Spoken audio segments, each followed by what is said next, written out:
Hello guys, എൻ്റെ പേര് Shinu K J. ഞാനൊരു ACC അഫിലിയേറ്റ് ആണ്. നിങ്ങളുടെ ലെവലിൽ ഞാൻ നിങ്ങൾക്ക് അഡ്വാൻസ്ഡ് ടാക്സേഷൻ ആണ് പേപ്പർ എടുക്കുന്നത്. ഇനി ഒരു കാര്യം നമ്മൾ ഇതിൽ ശ്രദ്ധിക്കാനുള്ളത്, നമ്മൾ അഡ്വാൻസ് ടാക്സേഷനിൽ നമുക്ക് പല വേരിയൻസും അവൈലബിൾ ആണ്. നമ്മൾ ചെയ്യുന്ന വേരിയൻ്റ് ആണ് UK വേരിയൻ്റ് എന്ന് പറയുന്നത്. UK ടാക്സ് ആണ് നമ്മൾ അഡ്വാൻസ്ഡ് ടാക്സേഷനിൽ പഠിക്കാൻ പോകുന്നത്.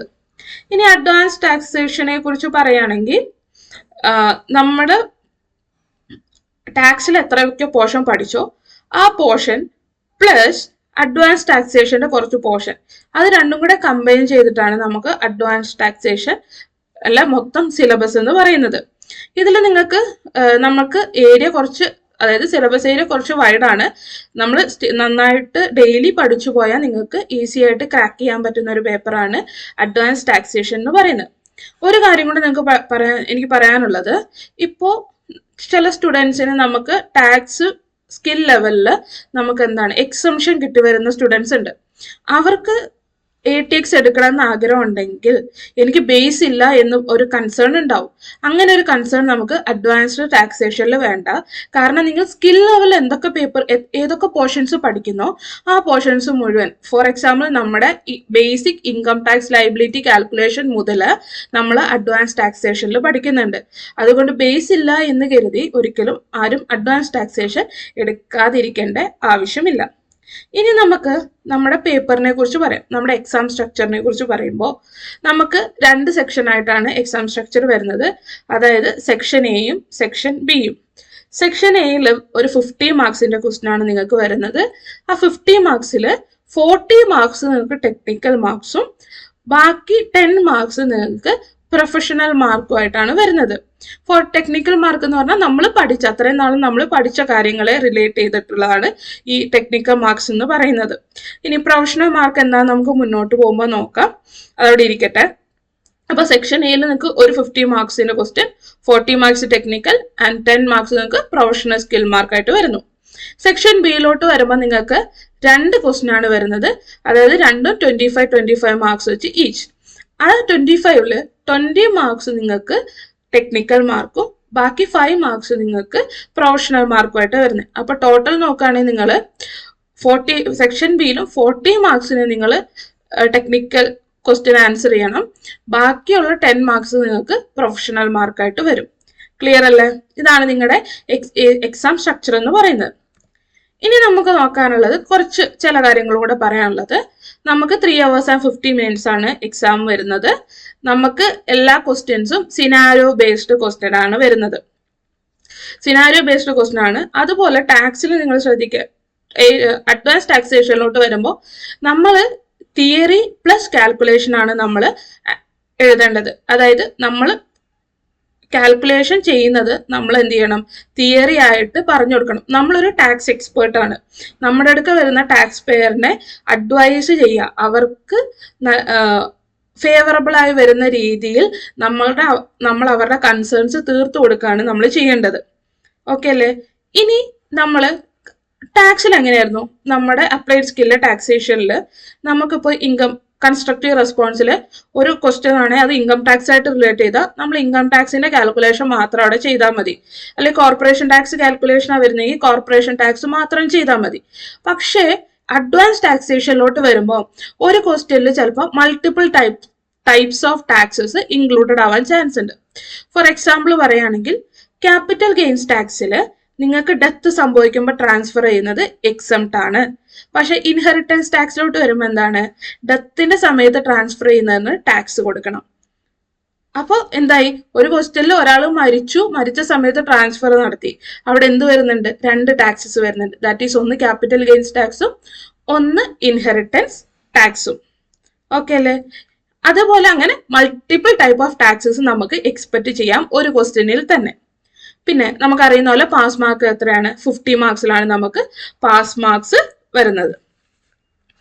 ഇനി നമുക്ക് നോക്കാനുള്ളൊരു കാര്യമാണ് നമ്മുടെ പ്രൊഫഷണൽ സ്കിൽ മാർക്ക് എന്ന് പറയുന്നത്. 4 കാര്യങ്ങളാണ് ഈ പ്രൊഫഷണൽ സ്കിൽ മാർക്ക് കിട്ടാൻ വേണ്ടി നമ്മൾ ശ്രദ്ധിക്കേണ്ട കാര്യങ്ങൾ എന്ന് പറയുന്നത്. ഇത് നമുക്ക് ഈസി മാർക്സ് ആണ് നമ്മുടെ ഈ 20 മാർക്സ് പ്രൊഫഷണൽ മാർക്കായ ടോട്ടൽ 20 മാർക്സ് നമുക്ക് ഈസി മാർക്സ് ആണ്.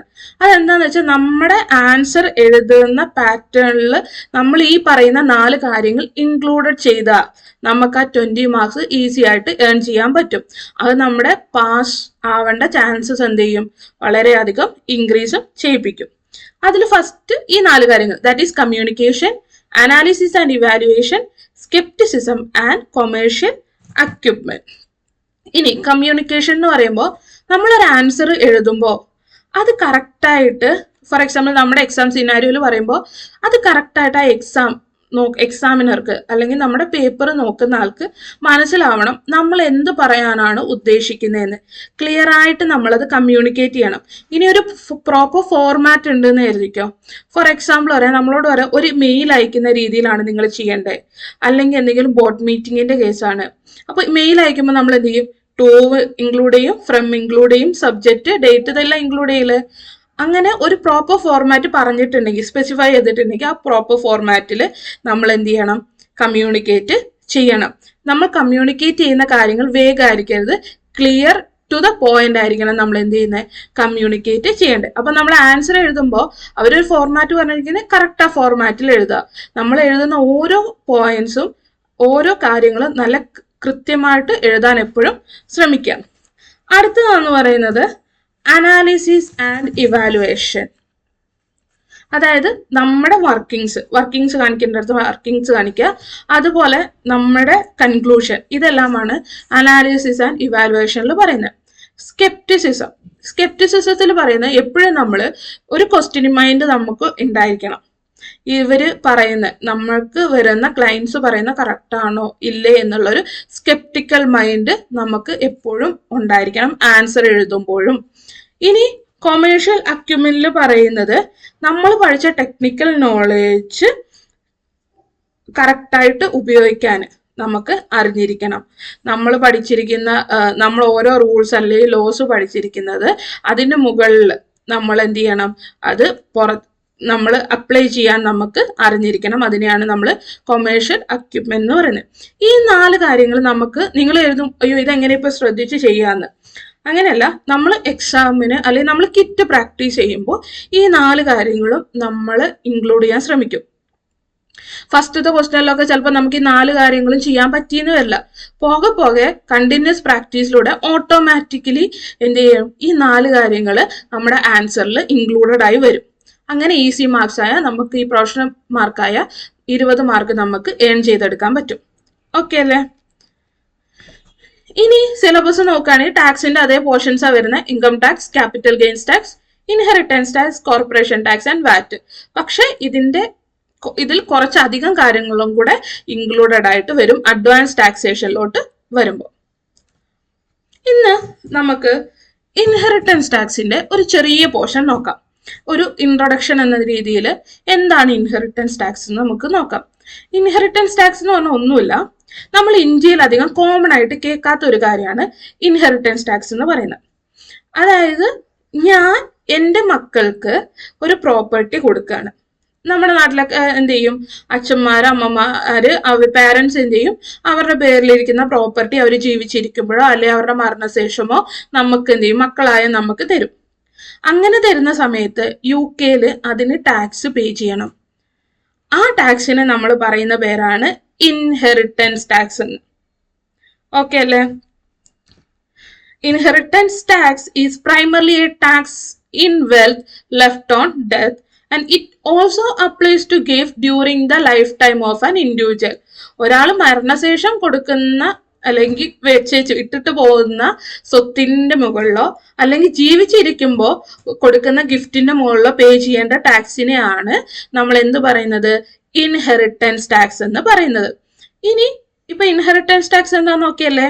ഇനി ഇതിലെ ചെറിയ ചെറിയ കുറച്ച് ടേംസ് നമുക്ക് നമ്മുടെ സ്റ്റഡീസിൽ മുന്നോട്ട് ആവശ്യമായിട്ടുള്ള ഇച്ചിരി ടേംസ് പഠിക്കാം.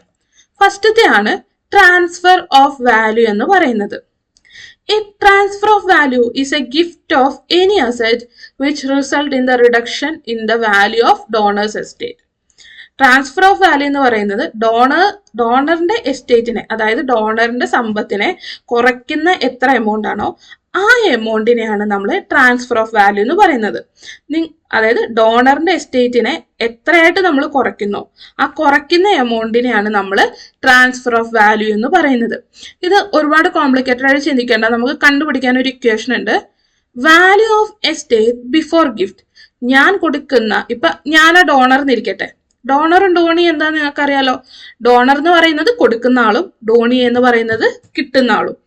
ഇനി ഞാൻ ഡോണറാന്നിരിക്കട്ടെ, ഞാൻ ഈ ഗിഫ്റ്റ് കൊടുക്കുന്നതിന് മുന്നുള്ള എൻ്റെ സമ്പത്തിന്റെ ഒരു വാല്യൂ ഉണ്ടാവുമല്ലോ, ആ വാല്യൂ, അതിൽ നിന്ന് എൻ്റെ ആ ഒരു എമൗണ്ട് കൊടുത്തതിന് ശേഷം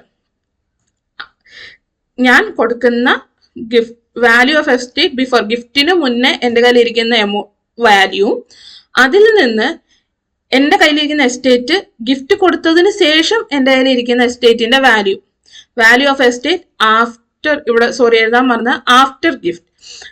മുന്നേ ഉള്ള ഗിഫ്റ്റും ആദ്യം എൻ്റെ കയ്യിലിരുന്ന ഗിഫ്റ്റും അത് കഴിഞ്ഞിട്ട് കൊടുത്തതിന് ശേഷം ട്രാൻസ്ഫർ ആക്കിയതിന് ശേഷമുള്ള എൻ്റെ ഗിഫ്റ്റും തമ്മിലുള്ള ഡിഫറൻസിനെയാണ് നമ്മൾ ട്രാൻസ്ഫർ ഓഫ് വാല്യൂ അല്ലെങ്കിൽ ഡിമിന്യൂഷൻ ഇൻ വാല്യൂ എന്ന് പറയുന്നത്. ഒന്നുമില്ല, നിങ്ങൾക്ക് ഈ കാര്യങ്ങളൊക്കെ ക്വസ്റ്റ്യനിൽ തന്നിട്ടുണ്ടാവും, അതെടുത്ത് ഈ 2 എക്സ് ഇട്ടെടുത്ത് ഇടുക. അതായത് മുന്നേ ഉള്ള എത്രയാണ് എമൗണ്ട് എന്നും ഗിഫ്റ്റ് കൊടുത്തതിന് ശേഷം എൻ്റെ കയ്യിലിരിക്കുന്ന ബാക്കി എസ്റ്റേറ്റ് എത്രയാണെന്നും അത് തമ്മിലുള്ള ഡിഫറൻസിനെയാണ് നമ്മൾ ട്രാൻസ്ഫർ ഓഫ് വാല്യൂ അല്ലെങ്കിൽ ഡിമിന്യൂഷൻ ഇൻ വാല്യൂ എന്ന് പറയുന്നത്. ഇത് നിങ്ങൾക്ക് അത് നമുക്ക് ടാക്സിലാണ് ചോദിക്കാറ്.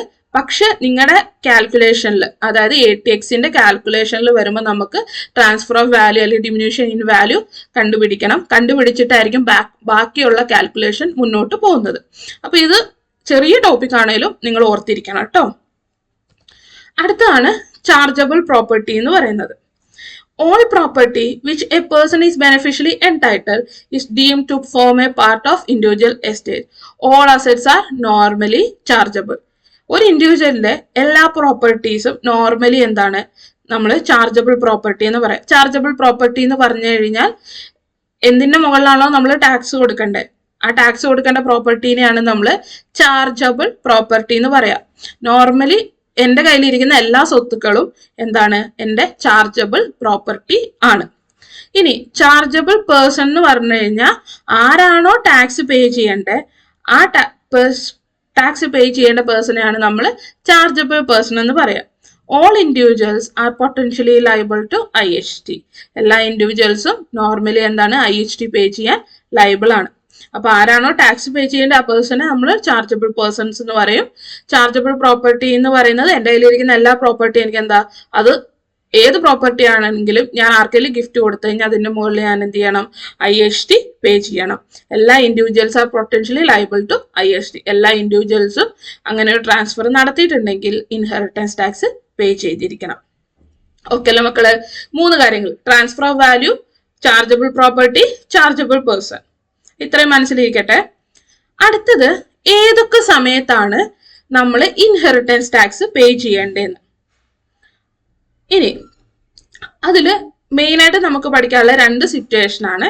അതായത് on the death of an individual, ഒരാൾ മരിച്ചു കഴിയുമ്പോൾ അയാളുടെ പേരിലുള്ള ഡെത്ത് എസ്റ്റേറ്റിന്റെ മുകളിൽ അല്ലെങ്കിൽ അയാളുടെ സ്വത്തിന്റെ മുകളിൽ നമ്മൾ ഇൻഹെറിറ്റൻസ് ടാക്സ് പേ ചെയ്യണം. അല്ലെങ്കിൽ അയാളുടെ ലൈഫ് ടൈം ട്രാൻസ്ഫർ എന്താണെന്ന് മുന്നോട്ട് പോകുമ്പോൾ നമ്മൾ നോക്കും. ഈ 2 സിറ്റുവേഷനിലാണ് നമ്മൾ എന്ത് ചെയ്യേണ്ടത്, ഇൻഹെറിറ്റൻസ് ടാക്സ് പേ ചെയ്യേണ്ടത്. ഒന്നെങ്കിൽ മരണസമയത്ത് അല്ലെങ്കിൽ ലൈഫ് ടൈമിൽ. ഇനി ലൈഫ് ടൈം ട്രാൻസ്ഫർ എന്താന്ന് നമുക്ക് നോക്കാം. ലൈഫ് ടൈം ട്രാൻസ്ഫറിനെ നമ്മൾ 2 ആയിട്ടാണ് ക്ലാസിഫൈ ചെയ്തിരിക്കുന്നത്. That is potentially exempt transfer എന്നും ചാർജബിൾ ലൈഫ് ടൈം ട്രാൻസ്ഫർ എന്നും. ഇങ്ങനെ 2 ആയിട്ട് നമ്മൾ ക്ലാസിഫൈ ചെയ്തിരിക്കുന്നു. ഓക്കെ അല്ലേ? ഒന്ന് പൊട്ടൻഷ്യലി എക്സം ട്രാൻസ്ഫർ, രണ്ടാമത്തത് ചാർജബിൾ ലൈഫ് ടൈം ട്രാൻസ്ഫർ. ഇനി എന്താണ് പൊട്ടൻഷ്യലി എക്സം ട്രാൻസ്ഫർ എന്ന് പറയുന്നത്? ഒരു ഇൻഡിവിജ്വല് വേറൊരു ഇൻഡിവിജ്വലിന് കൊടുക്കുന്ന ഗിഫ്റ്റിനെയാണ് നമ്മൾ പൊട്ടൻഷ്യലി എക്സം ട്രാൻസ്ഫർ എന്ന് പറയുന്നത്. അതായത് ഞാൻ എൻ്റെ മക്കൾക്ക് ഗിഫ്റ്റ് കൊടുക്കുന്നതിനെ നമ്മൾ പൊട്ടൻഷ്യലി എക്സം ട്രാൻസ്ഫർ എന്ന് പറയും. അതായത് 2 പേഴ്സൺസ് തമ്മിൽ, 2 ഇൻഡിവിജ്വൽസ് തമ്മിലാണ് ട്രാൻസ്ഫർ നടക്കുന്നതെങ്കിൽ അതിനെ നമ്മൾ പൊട്ടൻഷ്യലി എക്സം ട്രാൻസ്ഫർ എന്ന് പറയും. ഇനി ഇതിന്റെ പ്രത്യേകത എന്താന്ന് വെച്ചാൽ ശ്രദ്ധിച്ചു കേൾക്കണേ. ഇതിന്റെ പ്രത്യേകത എന്താന്ന് വെച്ച് കഴിഞ്ഞാൽ ഇത് കൊടുക്കുന്ന സമയത്ത് ഞാൻ ഇൻഹെറിറ്റൻസ് ടാക്സ് പേ ചെയ്യണ്ട. ഓക്കെ അല്ലേ? ഞാൻ ഇന്ന് നമ്മുടെ ഡേറ്റ് 8 ആന്നിരിക്കട്ടെ, 9 ആന്നിരിക്കട്ടെ. ഈ 9th ഞാൻ എൻ്റെ മക്കൾക്ക് ഞാൻ എൻ്റെ ഒരു പ്രോപ്പർട്ടി ഗിഫ്റ്റ് ആയിട്ട് കൊടുത്തു. ഇന്ന് ഈ ടൈമിൽ ഞാൻ ഇതിന് ടാക്സ് പേ ചെയ്യണ്ട. അപ്പൊ നിങ്ങളുടെ മൈൻഡിൽ ഒരു എപ്പോഴാണ് ഞാൻ ടാക്സ് അപ്പൊ അതിന് പേ ചെയ്യണ്ടേ? ഞാൻ ഈ പ്രോപ്പർട്ടി കൊടുത്തിട്ട് ഇന്ന് മുതൽ വിത്തിൻ 7 ഇയേഴ്സിൻ്റെ ഉള്ളില് ഞാൻ മരിക്കുകയാണെങ്കിൽ മാത്രം ഞാൻ എന്ത് ചെയ്താൽ മതി? ഈ ട്രാൻസ്ഫറിന് ഇൻഹെറിറ്റൻസ് ടാക്സ് പേ ചെയ്താൽ മതി. ഇപ്പൊ ഈ വർഷം എന്ന് പറയുന്നത് എന്താണ്? 2025. ഇപ്പൊ 2025 മുതല് 2032 2025 to 2032 7 ഇയേഴ്സ്. ഈ വർഷത്തിന്റെ ഉള്ളിൽ 2032 ഉള്ളില് ഞാൻ മരിക്കുകയാണെങ്കിൽ മാത്രം ഞാൻ എന്ത് കൊടുത്താൽ മതി? ഇൻഹെറിറ്റൻസ് ടാക്സ് പേ ചെയ്താൽ മതി. ഇനി ഈ 7 വർഷത്തിന്റെ ഉള്ളിൽ ഞാൻ മരിച്ചില്ലെങ്കിൽ ഞാൻ എന്ത് ചെയ്യണ്ട? ഇൻഹെറിറ്റൻസ് ടാക്സ് പേ ചെയ്യണ്ട. ക്ലിയർ ആണോ? പൊട്ടൻഷ്യലി എക്സം ട്രാൻസ്ഫർ എന്ന് പറഞ്ഞാൽ ഒന്നുമില്ല, ഞാൻ ഒരു ഇൻഡിവിജ്വല് വേറൊരു ഇൻഡിവിജ്വലിന് ഒരു ഗിഫ്റ്റ് കൊടുത്തു, അതിനെയാണ് നമ്മൾ പൊട്ടൻഷ്യലി എക്സം ട്രാൻസ്ഫർ എന്ന് പറയുന്നത്. ഇത് കൊടുക്കുന്ന സമയത്ത് നിങ്ങൾ ഇൻഹെറിറ്റൻസ് ടാക്സ് പേ ചെയ്യണ്ട. പിന്നെ എപ്പോ പേ ചെയ്യണം? ഈ കൊടുക്കുന്ന ആള്, ഈ ഡോണറ് വിത്തിൻ 7 ഇയേഴ്സിൻ്റെ ഉള്ളില് മരിക്കുകയാണെങ്കിൽ മാത്രം നിങ്ങൾ ഇൻഹെറിറ്റൻസ് ടാക്സ് പേ ചെയ്താൽ മതി. ഇനി ഈ 7 വർഷത്തിൻ്റെ ഉള്ളിൽ മരിച്ചില്ല, അയാൾ ജീവിച്ചിരിപ്പുണ്ടെങ്കിൽ നിങ്ങൾ എന്ത് ചെയ്യണ്ട? ഇൻഹെറിറ്റൻസ് ടാക്സ് ഈ ഗിഫ്റ്റിന്റെ മുകളിൽ പേ ചെയ്യണ്ട. ഇതിനെ പറയുന്ന പേരാണ് പൊട്ടൻഷ്യലി എക്സംപ്റ്റ് ട്രാൻസ്ഫർ എന്ന്. ഓക്കെ അല്ലേ? അപ്പൊ നമ്മൾ ക്ലാസിഫൈ ചെയ്തപ്പോ ഒരെണ്ണം കൂടെ ഉണ്ട്, that is chargeable life time transfer എന്ന് പറയുന്നത്. ഇനി ചാർജബിൾ ലൈഫ് ടൈം ട്രാൻസ്ഫർ എന്ന് പറയുന്നത് ഒരു ഇൻഡിവിജ്വല് ഒരു ട്രസ്റ്റിലേക്ക് എന്തെങ്കിലും ട്രാൻസ്ഫർ ചെയ്ത ഗിഫ്റ്റ് ആയിട്ട് കൊടുത്ത അതിനെ പറയുന്ന പേരാണ് ചാർജബിൾ ലൈഫ് ടൈം ട്രാൻസ്ഫർ എന്ന്. ഒരു ഇൻഡിവിജ്വല് ഒരു ട്രസ്റ്റിലേക്ക് എന്തെങ്കിലും ലൈഫ് ടൈം ട്രാൻസ്ഫർ നടത്തി കഴിഞ്ഞാൽ അതിനെ നമ്മൾ പറയുന്ന പേരാണ് ചാർജബിൾ ലൈഫ് ടൈം ട്രാൻസ്ഫർ എന്ന്. ഇനി ഈ ചാർജബിൾ ലൈഫ് ടൈം ട്രാൻസ്ഫർ നമ്മൾ എപ്പോഴാണോ ഗിഫ്റ്റ് കൊടുക്കുന്നത് ആ സമയത്തും ടാക്സ് പേ ചെയ്യണം.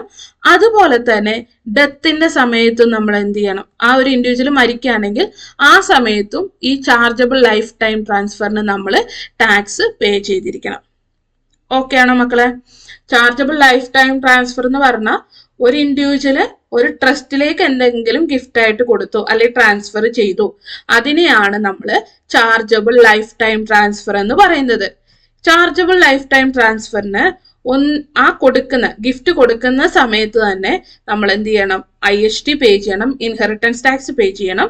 അതുപോലെ തന്നെ ഈ കൊടുത്ത ആള് മരിക്കുന്ന സമയത്ത് നമ്മൾ ഈ കൊടുത്ത ലൈഫ് ടൈം ട്രാൻസ്ഫറിന് അപ്പോഴും വേറെ ഡെത്ത് ടാക്സ് എന്ന് പറഞ്ഞ് ഒരു ടാക്സ് പേ ചെയ്യണം. ക്ലിയർ ആണോ? ഇതാണ് നിങ്ങൾക്ക് ഒരു ഇൻട്രൊഡക്ഷൻ എന്ന രീതിയിൽ പഠിക്കാനുള്ള കാര്യം. ദാറ്റ് ഈസ് നമ്മൾ നോക്കി ഇൻഹെറിറ്റൻസ് ടാക്സ് എന്താന്ന് നോക്കി. ദാറ്റ് ഈസ് ഒരു ഇൻഡിവിജ്വല് അയാളുടെ സ്വത്ത് ജീവിച്ചിരിക്കുമ്പോഴോ മരണശേഷം ഒരു ട്രാൻസ്ഫർ നടത്തി കഴിഞ്ഞാൽ അതിന്റെ മുകളിൽ നമ്മൾ കൊടുക്കേണ്ട ടാക്സിനെയാണ് ഇൻഹെറിറ്റൻസ് ടാക്സ് എന്ന് പറയാ. അത് കഴിഞ്ഞ് നമ്മൾ പഠിച്ചതാണ് ട്രാൻസ്ഫർ ഓഫ് വാല്യൂ എന്ന് പറയാ. ട്രാൻസ്ഫർ ഓഫ് വാല്യൂ എങ്ങനെയാ കണ്ടുപിടിക്കുക? Value of estate before gift minus value of estate after gift. അതിന്റെ ഡിഫറൻസിനെയാണ് നമ്മൾ ട്രാൻസ്ഫർ ഓഫ് വാല്യൂ അല്ലെങ്കിൽ ഡിമിനുഷൻ ഇൻ വാല്യൂ എന്ന് പറയുന്നത്. ഇനി ചാർജബിൾ പ്രോപ്പർട്ടി എന്ന് പറഞ്ഞാൽ നോർമലി എല്ലാ പ്രോപ്പർട്ടീസും ഇൻഹെറിറ്റൻസ് ടാക്സിൽ ചാർജബിൾ ആണ്. ചാർജബിൾ പേഴ്സൺ എന്ന് പറഞ്ഞാൽ എല്ലാ ഇൻഡിവിജ്വൽസും എന്താണ്? IST പേ ചെയ്യാൻ ലയബിൾ ആണ്. ഇനി ഏതൊക്കെ ഒക്കേഷനിലാണ് നമ്മൾ ടാക്സ് പേ ചെയ്യുന്നതെന്ന് പറഞ്ഞാൽ ദാറ്റ് ഈസ് ഒന്ന് ഡെത്തിന്റെ സമയത്ത്, അതേപോലെ ലൈഫ് ടൈം ട്രാൻസ്ഫറിന് എന്ത് ചെയ്യണം? ഡെത്ത് സംഭവിച്ചു കഴിഞ്ഞാൽ നിങ്ങൾ IST പേ ചെയ്യണം. അതായത് ഡെത്ത് സംഭവിക്കുമ്പോൾ എന്ത് ചെയ്യും? ആ ഒരു ഇൻഡിവിജ്വലിന്റെ സ്വത്തെല്ലാം അവിടെ ഉണ്ട്, ആ സമയത്ത് നമ്മൾ ടാക്സ് പേ ചെയ്യണം.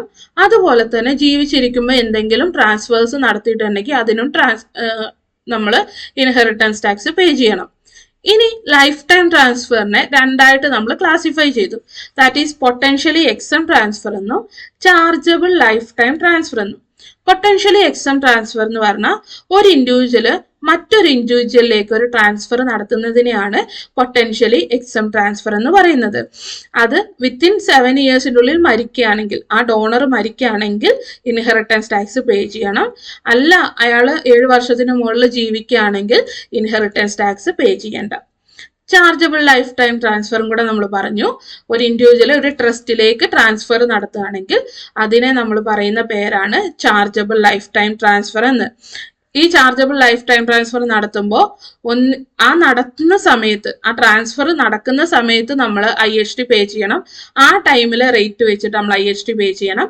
അതുപോലെ തന്നെ ആ ഇൻഡിവിജ്വൽ മരണശേഷം, ട്രാൻസ്ഫർ ചെയ്ത ആൾ മരിച്ചു കഴിഞ്ഞു കഴിഞ്ഞാൽ നമ്മൾ എന്ത് ചെയ്യണം, ആ ട്രാൻസ്ഫറിന്റെ മുകളിൽ ഡെത്ത് ടാക്സ് എന്ന് പറഞ്ഞ ഒരു ടാക്സും കൂടെ നമ്മൾ HMRCക്ക് പേ ചെയ്തിരിക്കണം. ഓക്കെ അല്ലേ? ഇത്രയും കാര്യങ്ങളാണ് ഇൻഹെറിറ്റൻസ് ടാക്സിന്റെ ഒരു ഇൻട്രൊഡക്ഷൻ. കുറച്ചും കൂടെ നമുക്ക് ഡീറ്റെയിൽ ആയിട്ട് ഇത് മുന്നോട്ട് പോകുമ്പോൾ പഠിക്കാനുണ്ട്. ജസ്റ്റ് നിങ്ങൾക്ക് ഒരു അവയർനെസ് എന്ന രീതിയിൽ ഇതാണ് ഇൻഹെറിറ്റൻസ് ടാക്സ്. ഓക്കെ അല്ലേ? അപ്പോൾ ഒന്ന് നോക്കാം. എന്തെങ്കിലും ഡൗട്ട് ഉണ്ടെങ്കിൽ പറയാം. അപ്പോൾ okay guys, all the best. Thank you.